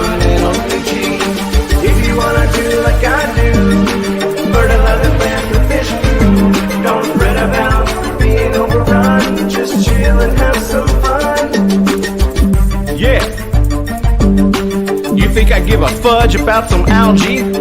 What, you afraid of shiznit getting too natural up in this biznatch? Good sir, dispose of your TDS meter, for it measures organic and inorganic solids, and it's more beneficial to learn the chemistry of your water. Thank you very much. If you wanna do like I do, fertilizing plants with fish poo, don't fret about being overrun, just chill and have some fun.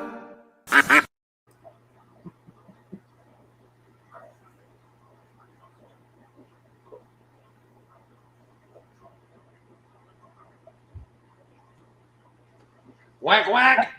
I do love me some Stephen P. I am stoked. I cannot wait. He's starting to work on, I think he said, the Fishtoberfest stuff. So I'm anxious to see what he comes up with. You never know what you're going to get with that guy. No, you don't. And he is so generous to teach us how to do a lot of stuff, you know, and help us get started and get going. And, you know, he even tried to help us do a little class one night, but I was bad. Me and other people were being bad. He should have put us in timeout. But he did. He taught us a lot of, you know, how to use like the editing program that he uses, which I have it, but trust me, I can't do what he can do with it. So I can't even begin to get into things that he knows how to do. But I think that Jess owed Whippersnapper, Whips World, a dance for a super chat or super sticker the other day. So here we go.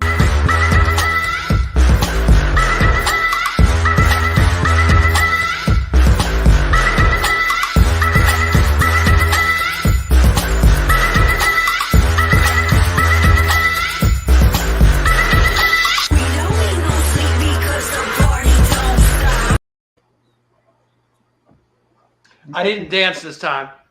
You didn't. That was cute the other day. But anyways, I think I've got Alex pulled up. So let me see if I can share that.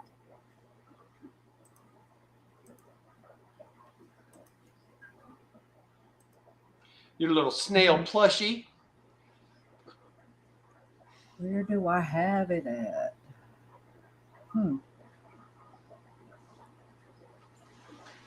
I think it might be this one. Oh, wait a minute. I better check something before I do it. Is this the one? Nope. Nope. Oh.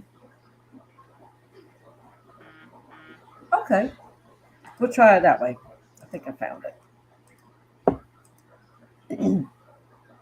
Sorry, y'all.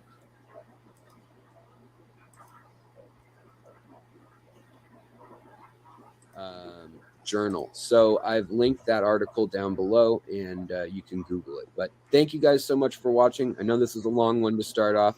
The next one will be extra short, just to make up for it. All right, I'll see you guys tomorrow. Bye. Hey everybody, what's going on? We are on episode. Well, I can't really do it with one hand or two hands very easily, but we're on episode 90. So isn't that fun? Thanks for allowing this little series to become a mighty behemoth amongst all of those fish-related news web series that are out there. So today we're going to be talking about something that I know a lot of you are gearing up to put outside in your ponds right now, especially in the United States and Southeast Asia, and that is rice fish. Well, it turns out that rice fish, or there are several species, but usually it's the Japanese Medaka rice fish that we're talking about here, or the Oriza latips. And they're kind of a topwater killifish if you don't know what they are, but they are a lovely fish that can withstand freezes.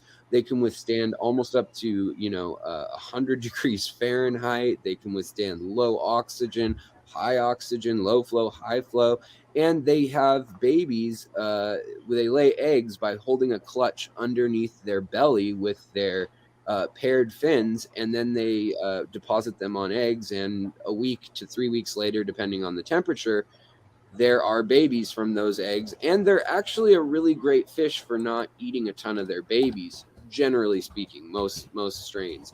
Well, in Japan, this has been known for a long time, and they've been kept as both mosquito control type fish and just a lucky fish. It's even been incorporated into like Chinese and Taoist and Confucius, different home styling and design schools of thought, like feng shui and just various minimalist setups. And oftentimes it's seen as a good luck totem or good luck charm to put one of these bowls that can be very, very shallow and very, very small, yet support a breeding ecosystem of these little fish in your doorway, outside on the porch. And the UK is saying that not so fast. Their big governing body of pet imports and animal imports has said that they need to be instructing people that these are indoor fish only, no tubs, no backyard ponds, none of that. And if they're seen outside, one, they're now starting to create regulations and punitive measures like, tickets and things, or confiscating the fish if they are found to be outside, even on your property, or on your roof even. But it does bring up a really good point, which is when we hear legislation like this in any country, any Western country, or any country that's even remotely similar to the United States and has an influence on the United States, we as fish hobbyists need to be stepping up. This is how things like the Lacey Act get, the amendments to it get written in and just go crazy overboard and say, let's ban everything except for whatever we specifically list as not banned. And rice fish are going to be one of those top priorities, most likely, because they can live in almost any environment on Earth other than the Arctic or, tundra, polar regions, and maybe high alpine. Although there's even reports of that, like in the Alps, there's reports of them surviving there, and in the mountains, in areas like in the Teton mountain range. But regardless of all of that, it's just a reminder that we need to be responsible with our fish. And it's not so much keeping them in tubs and things. There is the potential that birds would land and then take a piece of, hornwort or some duckweed that has an egg or a few eggs stuck onto it as they do release those eggs every day. And they kind of stick them to things like a rainbow fish would, just like you would see with fish that use spawning mops. Well, then birds come into the water trying to eat the fish, and oftentimes, inadvertently, they may eat a fish or try to, and then they fly off with a bunch of eggs on their leg that they drop off in the next body of water. So it's a reminder of the possible implications of if you are allowing any waterfowl or raccoons or any creature that could possibly get plant material on them, this is how things spread. This is how bluegills, bass, stickleback, perch, this is how a lot of them have spread in foreign or alien environments, and why they are now present in every state in the United States, even if they were introduced as game fish into one region originally.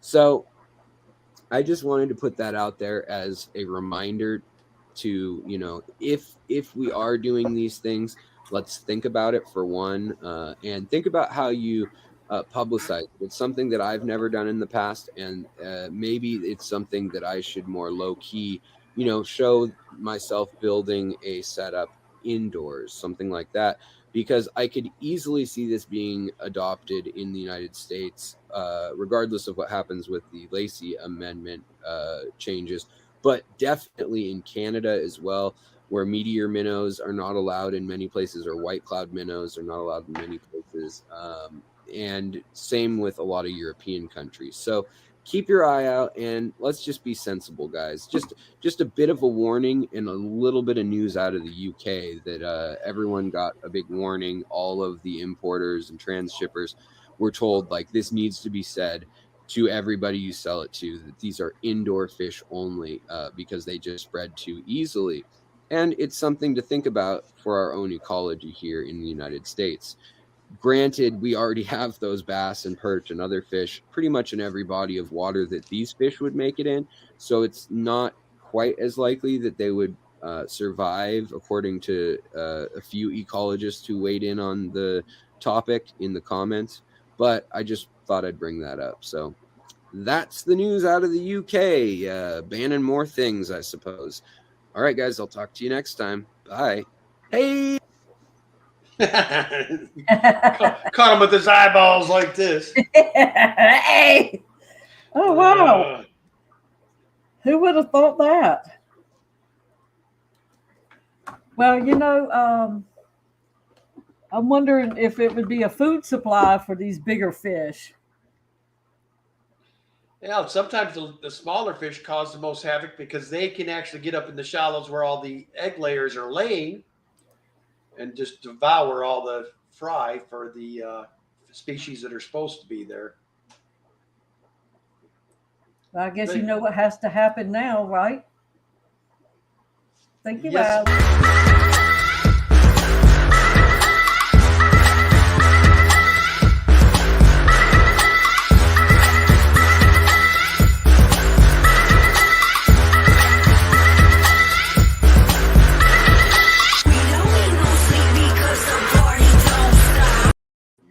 Sorry. You have to cut everybody off right at that time, too. That's the only way you catch people by surprise. But yeah. Now, see, I wouldn't mind having some daisy rice fish outside in my tubs. So they say it's a Dedekins. Yeah, the Dedekin show today. Dedekins. That's funny. Yeah, that's what Steven calls me anyways, Dedekins. He has nicknames for everybody, which I have started adopting some too. Tony, Yeah, so- Kenny, and Didi, they're more worried in the UK since they have Scotland and Highland lakes that only have a few native species. True. And good morning, Miss Foxy. She's decided to rise and shine. My day's complete. I've seen Foxy for today. Yeah. She's so sweet.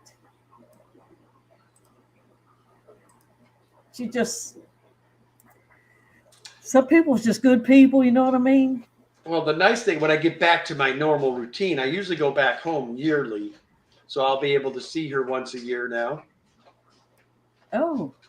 Well, now, when y'all were talking about retirement, I thought y'all were looking at some places other than where you are. I'd like to go to Florida, but Danny's not so hip on the Danny doesn't like extreme heat.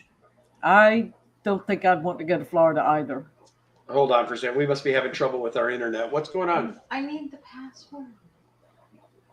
Steve Trump 292. Is that it? I can't remember. Go ahead and check it out. If it goes off, I'll just tell her I'll be back. She has to get the password off of the Wi-Fi now. Okay. She's got it, though. She managed to get it up with that. Do you need my flashlight? That's funny Well, how you can't see. Me being the pervert, I'm like, well, the position she was just in will probably work for me. Hush up. It's like you got to have a flashlight to read numbers on the boxes, all that good stuff. Anytime I can give her a hard time, I'm on it. Yeah. Until she shuts you down. Alex how says that works. Alex says I spawn and migrate back to the upper Midwest yearly. Well, see, the thing about the Clash is in Pennsylvania, where I'm from, so that's my chance to go back too. So that's why it was one of the ones that I picked, because I can go back home and visit some family, and take my husband up where I was from, and show him, and also meet all these people that I can't wait to hug. I think next year when I go back, I'm going to schedule it for around the time Aquashella's going, and I'll finally get Aquashella off the list of things to do. I've never been to an Aquashella, and I think it's time I go to one. Oh, yeah. Which I was going to go to the one this year, but I didn't get to do it. But, Well, I can't We go will to try that one again because he's from Florida. So we visit his people when we were planning on visiting his people on that trip too, you know. Yeah, So Chicago I can't do this year because it's the same weekend as Fishtoberfest. So Yes, absolutely. I think And my club might be upset at me if I took off for Aquashella that day. yes. I have never flown. Really? So yeah, so if I can't drive there, now my husband wants me to take me somewhere, so I will, you know, can say I have flown, but the only thing I fly on is a broom.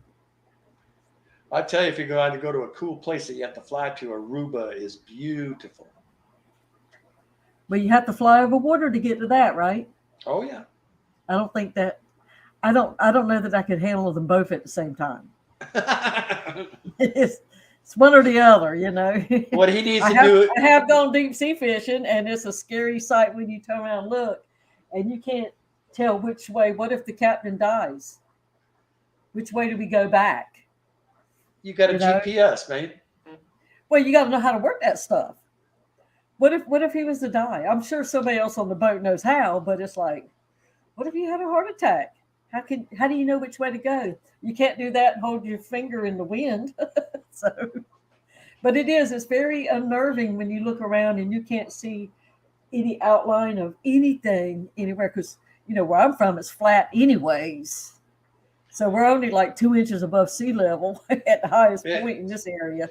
I'm more at peace on the ocean than I am anywhere in the world, man. Oh, it is peaceful, but you get that first initial feeling the first time you get out and realize that you don't know where you are. I grew up on the water, but we could always see landmarks, and we knew, oh, that's over there. You go that way, you see this. If you go that way, you see that, you know. And but when you do that, you're totally at the mercy of somebody else.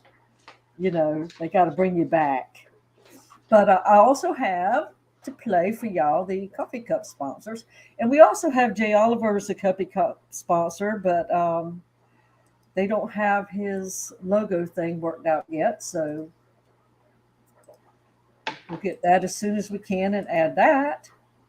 So listen for the rooster.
Now, I did not know Too Cooley for Schooly was from out this way originally. So Well, I see she used to ride the Whidbey Island ferry back and forth to do homework. Best summer of my life. Maybe she was just out here visiting or something. cool. Well, Rytess must have went and got some fish, because now he's dripping his fish. He's talking about over in India. He always has lots of cool stuff to talk about. Love to be over there to see how they keep fish compared to us. It'd be cool. Mm-hmm. It's quite a bit warmer over there, so I'm sure they can keep stuff out year round. Now, Whidbey Island Ferry, is that one you see in a lot of movies? Whidbey Island ferry is, I actually did a video off of that. That's where the the ferry we take to go to Jason's. Okay. That's the I know island I that was- Jason's on. But it's cool. I mean, a couple times you see seals almost every time and sea lions, but occasionally you'll see killer whales out there. You'll see different types of whales. There's, I think, gray whales go through there too. So it's kind of Wow. cool. You never know day on the ferry what you might see on your way over. Now, is he open like all the time, or is it just a? I think By nowadays appointment? he's doing by appointment because he's he's got a teenage son, and then he has a full-time job he does as well. So it was just becoming too much to drive all the way out because it's about 20-minute drive from his house to his shop. Okay. It'd be nice to live on the island, though, wouldn't it? It's nice out there. In a way. Yeah, there's things you have to get accustomed to, like any major windstorm, he's almost always knocked out of power. So you got to deal with that. And then if you have to get somewhere on the mainland in a hurry, there is no such thing unless you own a personal watercraft that you're going to drive across yourself. And you pretty much are at the mercy of the two ferries that go to each end of you got to pretty much go off of their schedule. That's about the only way you're getting on or off. Yeah, we went on a we hopped over and went from island to island on the North Carolina Outer Banks coastline thing, and we were coming through one area, and of course it got dark on us, and because you do waste a lot of time sitting on waiting on ferries, So we were coming back, and it started storming, and of course out there it feels like the lightning is like right on top of you, and it's just there was no tree. It was just beach. We could see the ocean here. You could see the sound side here. There was nothing in between.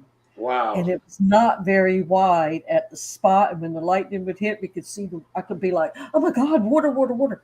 And you realize just how fast during a hurricane that you wouldn't have nothing right there at that particular part of those islands. And it was like, that was very unnerving. And it's like, oh my God, I never thought about it, because usually on the islands, you see towns and everything else built up, And, but at that part, it was like, oh my God, just a giant wave would wash all the way over. And you'd be gone, just like that. Yeah, here, for one of the ports that you have to go out to go fish, it's one of the deadliest ports in the world. It's ranked in the top 3 in the world. I mean, we have 2 or 3 people a year die out on this one. I mean, it's because it's where the Columbia River and the ocean meet. And Columbia's got a lot of power when it's heading out. So it creates these just monster, scary currents and scary waves. And I mean, literally, you better be a seasoned veteran if you're going to try to take a boat out of that particular port. Most people that I know that have boats to go out fishing the ocean go down to either Depot Bay or Newport Bay. It's a little more calm way to get out there. But this time of year is when the guys will start heading out, because I think it's probably about 70 miles offshore still now, but the currents draw in that warm water from Hawaii. So then we start getting the yellowfin and the different types of tuna and marlin and sailfish and all those cool warm water species. So that's what a lot of the game is this time of year. And it's an overnight trip because you got to go 70 miles offshore to get to them. So you'll take off the night before, sleep on the boat on the way out, and then fish the day away and then come back. Now, that was something I always wanted to do, though, when we were doing deep sea fishing. I wanted to be able to go out and spend the night out there. A lot of times with the Oregon charter, unless you go with the big boats, they got big boats down in Depot Bay where you can go out for like 6 hours. And it's I call it combat fishing. It's where you got, 35 guys aside and everybody's got. That's what I do. That's what I go on. I call it combat fishing, but it's pretty good here for that too. I mean, we got these beautiful rockfish and they're very tasty. Yeah, combat fish. When they blow that whistle, you get them elbows out. Oh yeah. 50 feet. That way you establish your little space. And We- you work those elbows to keep people off on top of you. When we went to Get a good Florida, spot on the boat, that's when you we wanna were be. down in the Keys, we were on those type of boats in Florida, and we had a ball. I mean, we caught a ton of fish. But I want to get a couple of buddies together and rent a boat one night and go out there because my wife and I did the tuna fishing in Hawaii. I'm telling you, it's fast and hard as they come at. When you get on them, I mean, it's like every pole's down and you're reeling one in and you're hurrying up and grabbing the other, and it's just like an hour straight of doing that. It's so much fun. Well, you know that show Wicked Tuna? I think yeah. that's filmed off of our coast. And we took the kid down for a little boat tour down in Beaufort, which is an old-timey town here. And they took us around the island, and they actually have some wild ponies over there, and they would show you the ponies and everything. But the guy that was actually our little guide, his son works on the Wicked Tuna boat. Oh, no kidding. So, he was telling us stories and when the next season was coming out, that kind of stuff. But Yeah, he said, I'm not allowed to tell you what it's about, but I can tell you it'll be pretty fun. We're not catching kinda tuna interesting. like that, though. Our tuna, a big one's probably rated 100 pounds. They're not huge tuna here. Uh-huh. They're a different species than the ones they're catching off of the East Coast out there. Those are some big ones you guys got out that way. Yeah, and they have these tournaments, and when they hoist them up, they're 600 some pounds, that kind of stuff. It's Right. it's very impressive on how big these fish are, and it's a workout to get them in the boat. Oh, yeah. And lots of times, if somebody was to get caught in that line, they're not coming back because that fish will take them down, and they'll never make it back to the top. So you have to be really, really careful and not get your hand caught up in stuff and being drowned, pulled under. But anyways, I need to play today's and tomorrow's live stream lineup. And Oh, I yeah. do It's not only know if 5 Jessica minutes has still. members only, but it's in there just in case if she does. What now, Kenny? I said I didn't realize it was 5 minutes till already. Yeah.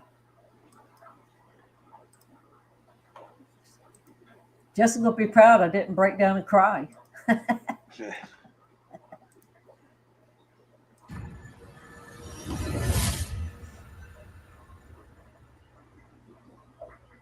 Now for the Tuesday live streams in Eastern Standard Time.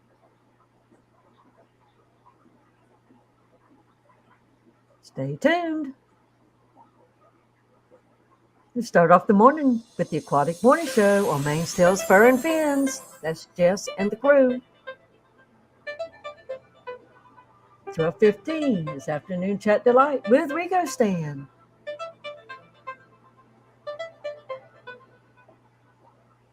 Fishy Talk on Lefty 32138 at 5.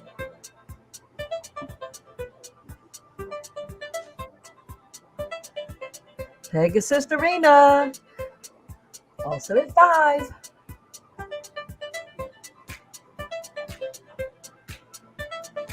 And at 6 is Daniken Aquatics Members Only Stream.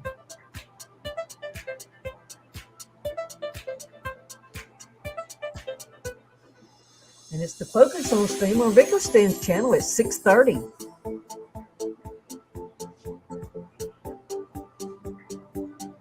It's Tuesday with Miss Susan on SLC Aquatics, 7.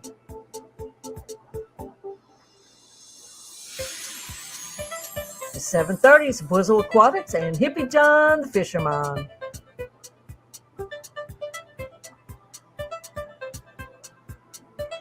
At 8:10 is Scotty the Fish Freak with the crew from the I Am a Snail video from Mr. Snail Guardian's channel. At 9 is Bentley Pasco.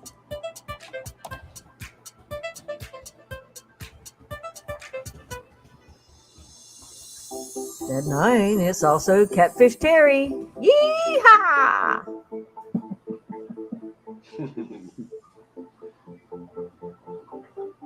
I'm so stupid. At 10 is Have a Beverage with Dr. Black on Dr. Black 66.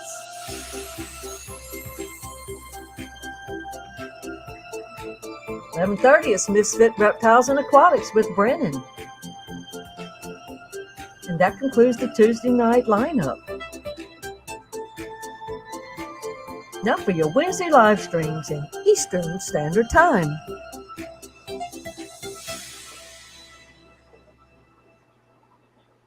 We start off with Father Fish at 9 a.m.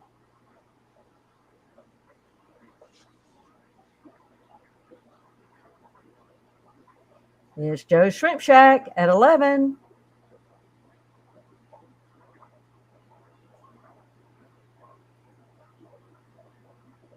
Also at 11 is KG Tropical's members only stream, John and Lisa.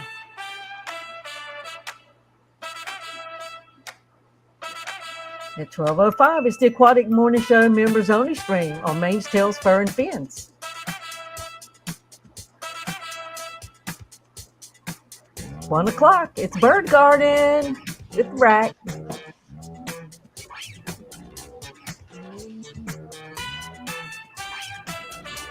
And at 2, it's Wednesday Weekly on Jimmy P's Aquariums.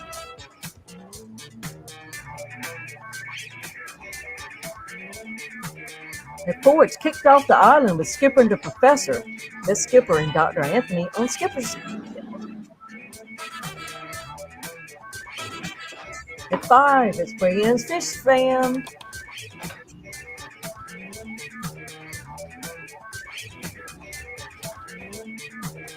At 6, it's FishFam.link weekly stream on Liquid Zoo's channel.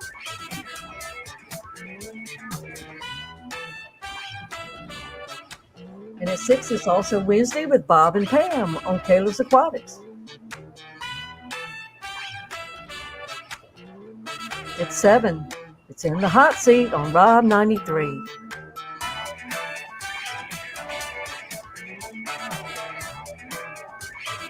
And at 8, it's Keeping It Simple on Papa Shrimp. Who loves shrimp? I love shrimp. And at 9, it's Dan's Fish.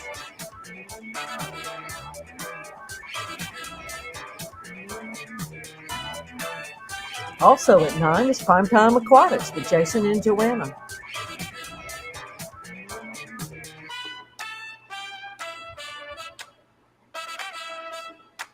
At 10:30 is Steamy McStreamy, Stephen and Jenna P, Bex, and Annette.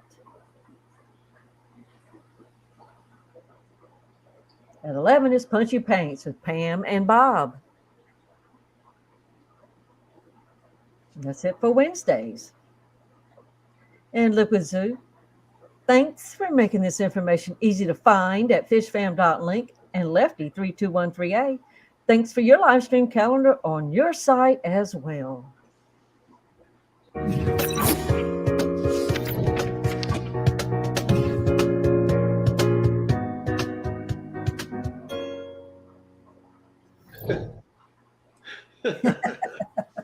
Old Anthony, man. Yeah, me Pole giggling. dancing. Yeah, lurking while pole dancing. Hey, Yeah. got to make a living. Yes, ma'am. But I appreciate everybody sticking with us, and thank you so much, Kenny, for coming up and feeling sorry for me. I've been there, man. Ain't nothing worse than streaming by yourself. It hurts. And you are having your members stream today? It's looking like most likely. I just got to get over and check out these hotels, and I'll probably try to do one today. I'm feeling up to it anyway, so Okay. I should have time because that's 3 o'clock our time. I should have plenty of time to get back here. Anyways, we'll see everybody in the streams, and everybody have a great rest of your day. And if you don't come for the members only tomorrow, we'll see you Thursday. Have a great day, y'all. I don't have an ending song, so it's just adios. Love y'all.